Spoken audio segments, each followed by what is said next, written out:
Trading में जल्दी पैसा चाहिए, यही सबसे बड़ा ट्रैप है। आज के इस खास सेशन में हम सीधे मुद्दे पर आते हैं। ट्रेडिंग, एक ऐसा शब्द जिसे सुनते ही दिमाग में पैसा और रिस्क दोनों आते हैं। आज हम इस टॉपिक को डिकोड करेंगे, लेकिन किसी बोरिंग थ्योरी से नहीं, बल्कि राहुल नाम के एक 18 साल के लड़के की कहानी से। ये कहानी असल में एक आईना है उन साइकोलॉजिकल ट्रैप्स का, उन मनोवैज्ञानिक जालों का जिनमें लगभग हर नया ट्रेडर शुरुआत में जरूर फंसता है। तो चलिए ट्रेडिंग की इस दिलचस्प भूल भुलैया को एक साथ समझते हैं। अब जरा इमेजिन कीजिए राहुल का कमरा। दीवारों पर बड़े बड़े सपने चिपके हैं, फाइनेंशियल फ्रीडम और 9 से 5 की बोरिंग जिंदगी से आज़ादी। हम सबने सोशल मीडिया पर वो वीडियोस देखे हैं, है ना? चमकती हुई गाड़ियां, रातों रात लाखों के प्रॉफिट वाले स्क्रीनशॉट्स और ये दावा कि ट्रेडिंग बस चुटकियों में आपकी जिंदगी बदल सकती है।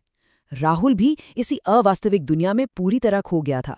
उसे लगा कि बस कुछ लकी ट्रेड्स की बात है और उसकी भी किस्मत रातों रात पलट जाएगी। ये सोशल मीडिया का वो भ्रम है जो हर नए इंसान को बहुत आसानी से अपनी चपेट में ले लेता है। तो चलिए इस कहानी के पहले हिस्से की तरफ बढ़ते हैं, आसान मुनाफे के इस भ्रम को समझते हैं। वो पहली सुबह जब राहुल ने अपना पहला ट्रेड लिया, वो हाई एनर्जी एक्साइटमेंट, वो धड़कनें तेज कर देने वाला पल जब हरे रंग के चार्ट्स बस ऊपर की तरफ भागते हैं। किसी भी बिगिनर के लिए ये किसी एड्रेनलिन रश से कम नहीं होता।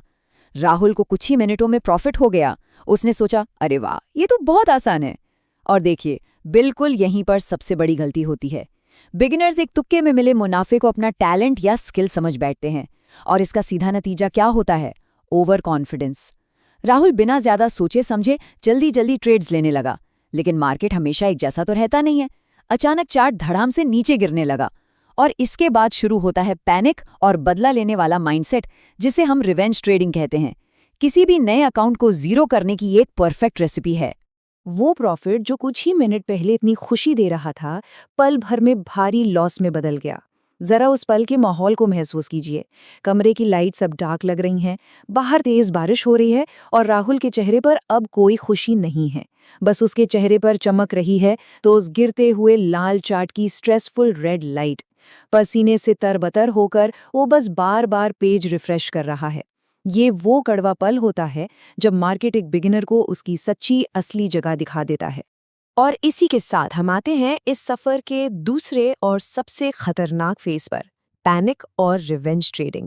जब कोई अपना मेहनत का पैसा इस तरह डूबता हुआ देखता है तो सबसे पहला और स्वाभाविक रिएक्शन होता है घबराहट, और इसी घबराहट में जन्म होता है रिवेंज ट्रेडिंग का। सोचिए राहुल ने क्या किया होगा। वो बुरी तरह पैनिक में आ गया और फ्रस्ट्रेशन में उसने तुरंत दूसरा ट्रेड लिया, फिर तीसरा, फिर चौथा। इसे कहते हैं तुरंत रिकवरी के लिए ओवर ट्रेडिंग करना। दिमाग कहता है बस किसी तरह एक ट्रेड सही हो जाए और सारा लॉस वापस आ जाए। लेकिन सच्चाई ये है कि जितनी जल्दी उसे अपना पैसा वापस चाहिए था, उतनी ही तेजी से उसका बचा हुआ बैलेंस भी डूब रहा था। इसका नतीजा क्या हुआ? कॉन्फिडेंस पूरी तरह से चकनाचूर और रातों की नींद गायब। दिमाग में सिर्फ वो लाल और हरे चार्ट्स घूमते रहते हैं। ये साफ तौर पर दिखाता है कि रिवेंज ट्रेडिंग न सिर्फ आपके बैंक बैलेंस को खत्म करती है, बल्कि आपकी मेंटल हेल्थ को भी पूरी तरह से निचोड़ लेती है। लेकिन हर अंधेरी रात के बाद सवेरा जरूर होता है। चलिए देखते हैं कि कैसे ये समझ में आता है कि कंसिस्टेंसी एक्साइटमेंट से कहीं बेहतर है। कई दिन ऐसे ही बीत गए। लगातार हारने के बाद राहुल बुरी तरह थक चुका था। एक दिन उसने हार मानकर अपना लैपटॉप बंद कर दिया और चुपचाप अपनी कुर्सी पर बैठ गया। कमरे में एकदम शांति थी, सिर्फ बाहर हो रही बारिश की आवाज आ रही थी। उसे गहराई से ये समझ आ गया था कि मार्केट से आप जिद करके या लड़कर कुछ नहीं छीन सकते। तभी उसकी नज़र अपनी टेबल पर रखी एक नोटबुक पर पड़ी। उसने पहला पन्ना खोला और वहां एक बहुत ही कमाल की लाइन लिखी थी, कंसिस्टेंसी एक्साइटमेंट को हरा देती है।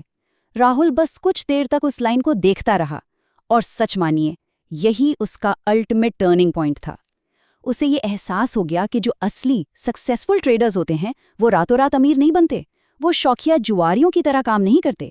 उनका पूरा फोकस सिर्फ एक बात पर होता है, एक ऐसा मजबूत डिसिप्लिन बनाना जिससे वो मार्केट में लगातार टिके रह सकें। तो अब सबसे बड़ा सवाल है कि ये डिसिप्लिन और स्ट्रैटेजी आखिर बनती कैसे है? इस बड़े एहसास के बाद अगले दिन राहुल ने अपना पूरा अप्रोच बदल दिया। जब आप रातों रात लखपति बनने की जिद छोड़ देते हैं और अपना ध्यान सिर्फ धैर्य यानी पेशेंस बनाने पर लगाते हैं, तो एक जादुई ट्रांसफॉर्मेशन होता है। मार्केट के तूफानों से बचने के लिए कुछ सख्त नियम अपनाने ही पड़ते हैं।